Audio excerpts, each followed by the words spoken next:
ओम शांति। आज हम बाबा की 27 सितंबर की साकार मुरली सुनेंगे। बाबा ने इस मुरली में फिर से हमें याद के पुरुषार्थ पर अटेंशन दिलाया है। बाबा कहते याद की मेहनत हम सबको ज़रूर करनी है। याद से ही आत्मा के विक्रम विनाश होंगे। बाबा कहते जो बाबा को बहुत प्यार से याद करते हैं वह है पुण्य आत्मा सतो प्रधान। जो बाबा को बिल्कुल याद नहीं करते वह है पाप आत्मा तमो प्रधान। बाबा बैठकर बच्चों को समझाते हैं, यह है ईश्वरीय चरित्र। बाबा बैठकर संगम पर हमें राजयोग सिखलाते हैं, यह शिक्षा देते हैं। यह सब हम सत्युग में भूल जाएंगे। फिर द्वापर के बाद इसी के आधार से शास्त्र बनते हैं। मनुष्य कोशिश करते हैं योग सिखाने की। बाबा ने आज याद किया है सन्यासियों को, महर्षि सन्यासी को याद किया है। बाबा ने आज चिन्मयानंद सन्यासी को याद किया है।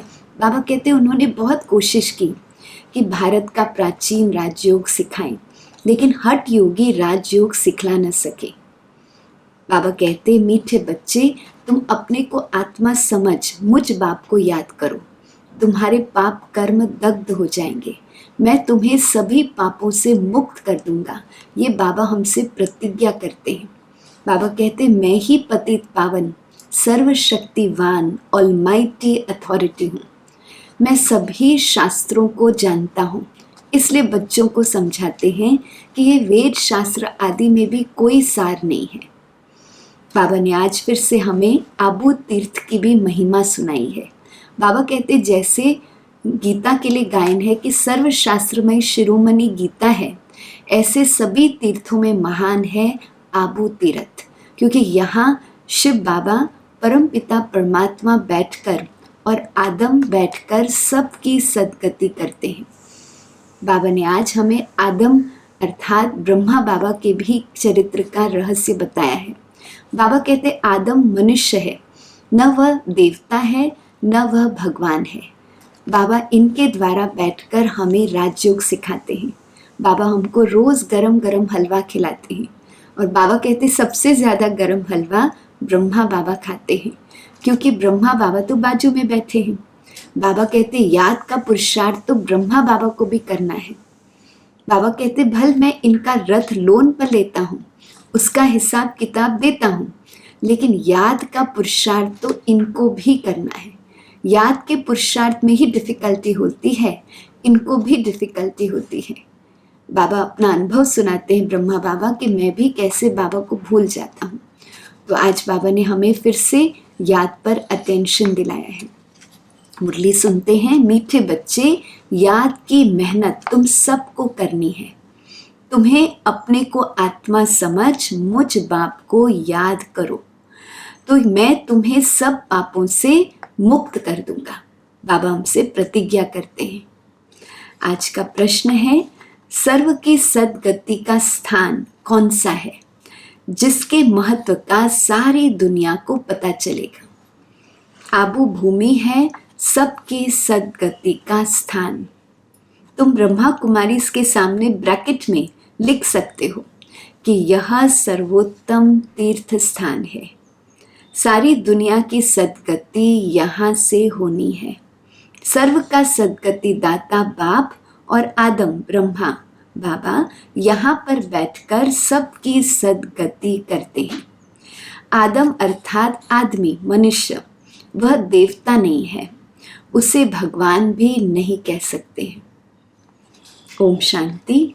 डबल ओम शांति, क्योंकि एक है बाप की, दूसरा है दादा की। दोनों की आत्मा है ना, वह है परमात्मा और ये है आत्मा। वह भी लक्ष्य बतलाते हैं कि हम परम धाम के रहवासी हैं। दोनों ऐसे कहते हैं। बाप भी कहते हैं ओम शांति और यह भी कहते हैं ओम शांति।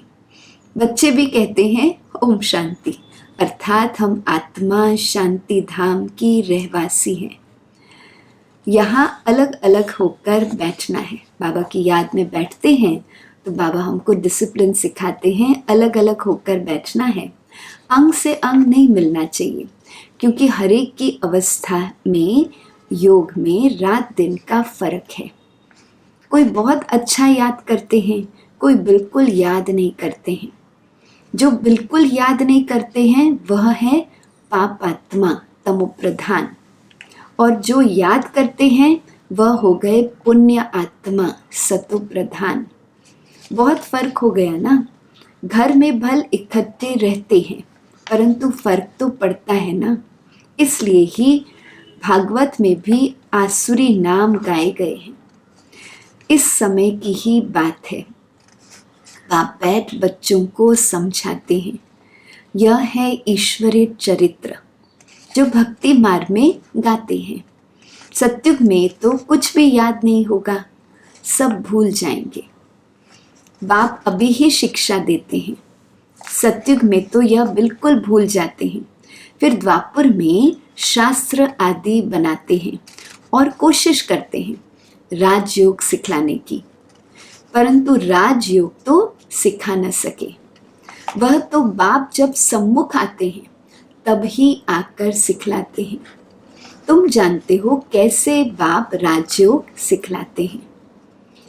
फिर 5000 वर्ष बाद आकर ऐसे ही कहेंगे, मीठे मीठे रूहानी बच्चों। ऐसे कभी कोई मनुष्य को कह ही न सके, न देवताएं देवताओं को कह सके। एक ही रूहानी बाप रूहानी बच्चों को कहते हैं। एक बार पाठ बजाया, फिर 5000 वर्ष के बाद पाठ बजाएंगे, क्योंकि फिर तुम सीढ़ी नीचे उतरते हो। तुम्हारी बुद्धि में अब आदि मध्य अंत का राज है। जानते हो यह है शांति धाम अथवा परम धाम। हम आत्माएं भिन्न भिन्न धर्म की सब नंबरवार वहाँ रहती है निराकारी दुनिया में। जैसे स्टार्स दिखते हैं ना, कैसे खड़े हैं, कुछ देखने में तो नहीं आता है, ऊपर में कोई चीज तो नहीं है, ब्रह्म तत्व है। यहाँ तुम धरती पर खड़े हो, यह है कर्म क्षेत्र। यहाँ आकर शरीर लेकर कर्म करते हो। बाप ने समझाया, तुम जब मेरे से वर्षा पाते हो तो 21 जन्म तुम्हारे कर्म अकर्म हो जाते हैं, क्योंकि रावण राज्य वहाँ होता नहीं। सत्युग में है ईश्वरीय राज्य, जो अब ईश्वर स्थापन करते हैं। बच्चों को समझाते रहते हैं, शिव बाबा को याद करो तो स्वर्ग के मालिक बनो। स्वर्ग शिव बाबा ने स्थापन किया है, तो शिव बाबा को और सुख धाम को याद करो।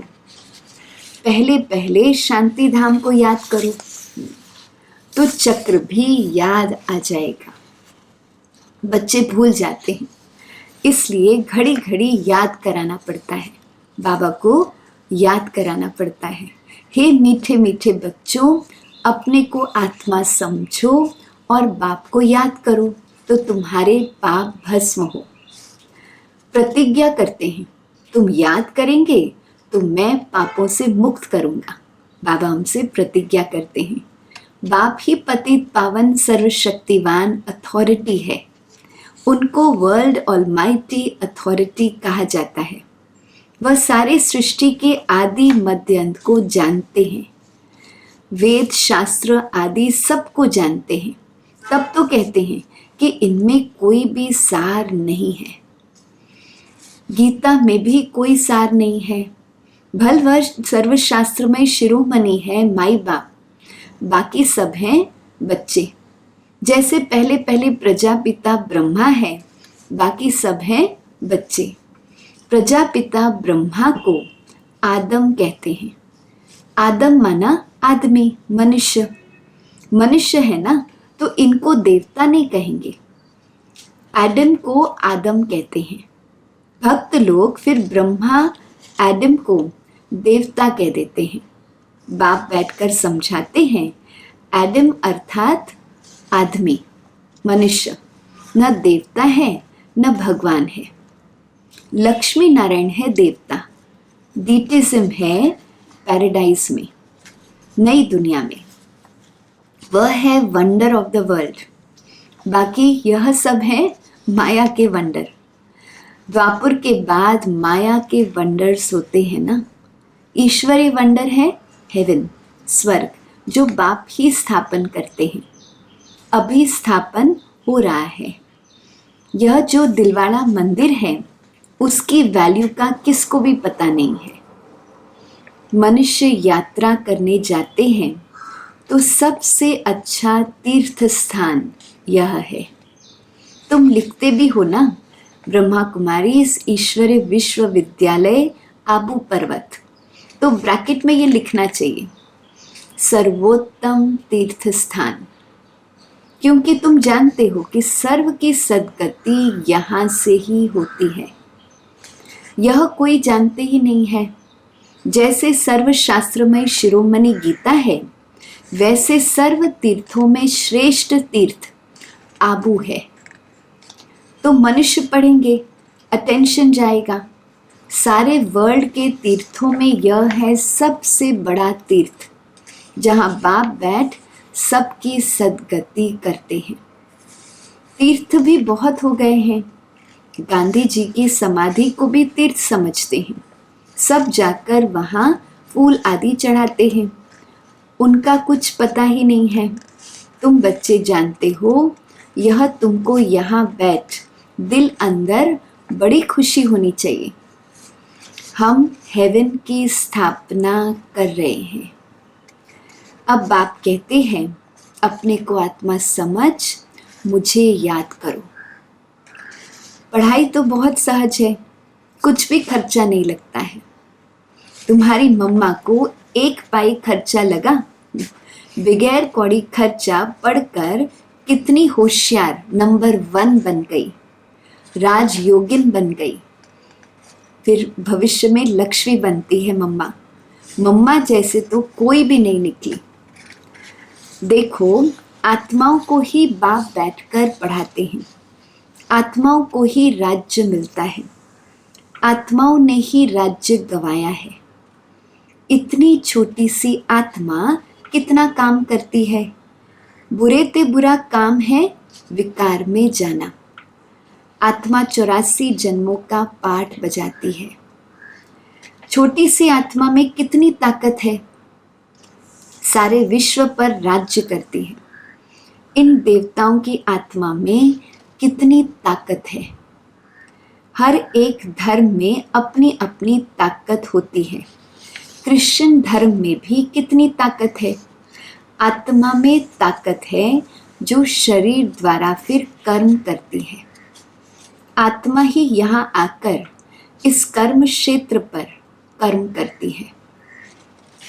वहाँ बुरा कर्तव्य होता नहीं। आत्मा विकारी मार्ग पर जाती है तब है जब रावण राज्य होता है। मनुष्य तो कह देते विकार सदैव है ही। तुम समझा सकते हो कि वहाँ अर्थात सत्युग में रावण राज्य ही नहीं है, तो विकार हो ही कैसे सकते हैं। वहाँ है ही योग बल। भारत का राजयोग मशहूर है। बहुत सीखना चाहते हैं, परंतु जब तुम सिखलाओ और तो कोई सिखला न सके। जैसे महर्षि था, कितनी मेहनत करता था योग सिखलाने के लिए, परंतु दुनिया थोड़ी जानती है कि हठ योगी राजयोग कैसे सिखलाएंगे। चिन्मयानंद के पास कितने जाते हैं। एक बार वह कह दे कि सचमुच भारत का प्राचीन राजयोग सिवाय बीके के कोई समझा नहीं सकते हैं, बस। परंतु ऐसा कायदा नहीं है जो अभी यह आवाज़ हो जाए। सब थोड़ी समझेंगे। बड़ी मेहनत है, महिमा भी होगी पिछाड़ी में। कहते हैं ना, अहो प्रभु, अहो शिव बाबा आपकी लीला। पिछाड़ी में सब ऐसे कहेंगे। अभी तुम समझते हो कि तुम्हारे सिवाय बाप को सुप्रीम बाप, सुप्रीम टीचर, सुप्रीम सतगुरु और कोई भी समझते नहीं है। यहाँ भी बहुत है जिनको चलते चलते माया हैरान कर देती है, तो बिल्कुल बेसमझ बन पड़ते हैं। बड़ी मंजिल है, युद्ध का मैदान है। इसमें माया विघ्न बहुत डालती है। वो लोग विनाश के लिए तैयारी कर रहे हैं, तुम यहाँ 5 विकारों को जीतने के लिए पुरुषार्थ कर रहे हो। तुम विजय के लिए, वो विनाश के लिए पुरुषार्थ कर रहे हैं। दोनों काम इकट्ठे होंगे ना। अभी टाइम पड़ा है, हमारा राज्य थोड़ी स्थापन हुआ है। राजाएं प्रजा सब यहाँ बनने हैं। तुम आधा कल्प के लिए बाप से वर्षा लेते हो, बाकी मोक्ष तो कोई को मिलता नहीं है। वो लोग भल कहते हैं कि फलाने ने मोक्ष को पाया, मरने के बाद उनको थोड़ी मालूम है कि कहाँ गया। ऐसे ही गपोड़े मारते रहते हैं। तुम जानते हो जो शरीर छोड़ते हैं वह फिर दूसरा शरीर जरूर लेंगे, मोक्ष पा नहीं सकते हैं। ऐसे नहीं कि बुदबुदा पानी में लीन हो जाता है। बाप कहते ये शास्त्र आदि ये सब है भक्ति मार्ग की सामग्री। तुम बच्चे अभी बाप से सम्मुख सुनते हो, गरम गरम हलवा खाते हो। सबसे जास्ती गरम हलवा कौन खाते हैं? ब्रह्मा बाबा। यह तो बिल्कुल उनके बाजू में बैठे हैं, झट सुनते हैं और धारणा करते हैं और यही ऊंच पद पाते हैं। सूक्ष्म वतन में, वैकुंठ में इनका ही साक्षात्कार करते हैं। यहाँ तो उनको ही देखते हैं इन आँखों से। बाप पढ़ाते तो सबको हैं, बाकी है याद की मेहनत। याद में रहना जैसे तुमको डिफिकल्ट लगता है वैसे इनको भी, ब्रह्मा बाबा को भी। इसमें कोई कृपा की बात नहीं है।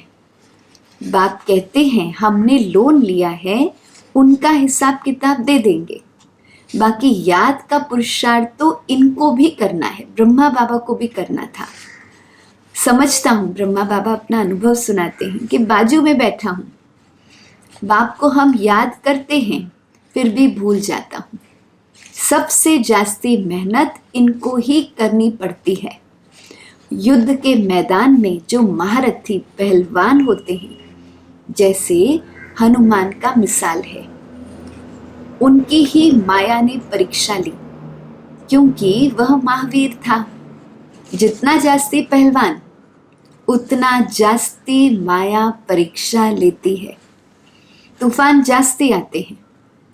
बच्चे भी लिखते हैं बाबा हमको ये होता है। बाबा कहते हैं ये सब कुछ होगा। बाबा रोज समझाते हैं खबरदार रहना। लिखते हैं बाबा माया बहुत तूफान ले आती है। कोई कोई देह अभिमानी होते हैं तो बाबा को बतलाते नहीं हैं। तुम अभी बहुत अक्लमंद बनते हो। आत्मा पवित्र होने से फिर शरीर भी पवित्र मिलता है। आत्मा कितनी चमत्कारी हो जाती है। पहले तो गरीब ही उठाते हैं। बाप भी गरीब निवास गाया हुआ है। बाकी तो वो लोग देरी से आएंगे। तुम समझते हो जब तक भाई बहन नहीं बने तो भाई भाई कैसे बनेंगे? प्रजापिता ब्रह्मा की संतान तो आपस में भाई बहन ठहरे। फिर बाप समझाते हैं भाई भाई समझो। यह है पिछाड़ी का संबंध। फिर ऊपर में परमधाम में भाइयों से जाकर मिलेंगे। फिर सतयुग में नया संबंध शुरू होगा। वहां पर साला चाचा मामा ये सब संबंध नहीं होते, ये विस्तार नहीं होता है। संबंध वहां बहुत हल्का होता है, फिर बढ़ता जाता है। अब तो बाप कहते भाई बहन भी नहीं, भाई भाई समझना है। नाम रूप से भी निकल जाना है। बाप भाइयों को, आत्माओं को ही बैठ पढ़ाते हैं। प्रजापिता ब्रह्मा है तब भाई बहन है ना। श्री कृष्ण तो खुद ही बच्चा है, वह कैसे भाई भाई बनाएंगे? गीता में भी यह बातें नहीं हैं। यह है बिल्कुल न्यारा ज्ञान। ड्रामा में सब नोंद है। 1 सेकंड का पाठ न मिले दूसरे सेकंड से। कितने मास, कितने घंटे, कितने दिन पास होने हैं, फिर 5000 वर्ष के बाद ऐसे ही पास होंगे। कम बुद्धि वाले तो इतनी धारणा कर न सके, इसलिए बाप कहते हैं यह तो बहुत सहज है। अपने को आत्मा समझो, बेहद के बाप को याद करो। पुरानी दुनिया का विनाश भी होना है। बाप कहते हैं मैं आता ही तब हूँ जबकि संगम है। तुम ही देवी देवता थे, यह जानते हो। जब इनका राज्य था, देवी देवताओं का राज्य था, तो और कोई धर्म नहीं था। अभी तो इनका राज्य है नहीं। अच्छा, मीठे मीठे सिक्की लदे बच्चों प्रति माता पिता बाप दादा का याद प्यार और गुड मॉर्निंग। रूहानी बाप की रूहानी बच्चों को नमस्ते। हम रूहानी बच्चों की रूहानी बाप दादा को याद प्यार गुड मॉर्निंग और नमस्ते। धारणा के लिए मुख्य सार सुनेंगे। पहली पॉइंट, अब पिछाड़ी का समय है, वापस घर चलना है, इसलिए अपनी बुद्धि नाम रूप से निकाल देनी है। हम आत्मा भाई भाई है, यह अभ्यास करना है। देह अभिमान में नहीं आना है। दूसरी पॉइंट है, हर एक की अवस्था और योग में रात दिन का फर्क है, इसलिए अलग अलग होकर बैठना है। अंग अंग से न लगे। पुण्य आत्मा बनने के लिए याद की मेहनत जरूर करनी है। बाबा का आज का वरदान है, बाबा के प्यार में अपनी मूल कमजोरी को कुर्बान करने वाले ज्ञानी तू आत्मा भव। बाबा के प्यार में अपनी मूल कमजोरी को कुर्बान करने वाले ज्ञानी तू आत्मा भव। बाप दादा देखते हैं अभी तक 5 ही विकारों के व्यर्थ संकल्प मेजॉरिटी में चलते हैं। ज्ञानी आत्माओं में भी कभी कभी अपने गुण की विशेषता का अभिमान आ जाता है। हर एक अपनी मूल कमजोरी व मूल संस्कार को जानता भी है। उस कमजोरी को बाप के प्यार में कुर्बान कर देना, यही प्यार का सबूत है। उस कमजोरी को बाप के प्यार में कुर्बान कर देना, यही प्यार का सबूत है। स्नेही व ज्ञानी तो आत्माएं बाप के प्यार में व्यर्थ संकल्पों को भी न्यौछावर कर देती हैं। आज का स्लोगन है, स्वमान की सीट पर स्थित रहकर सर्व को सम्मान देने वाले ही माननीय आत्मा बनो। ओम शांति।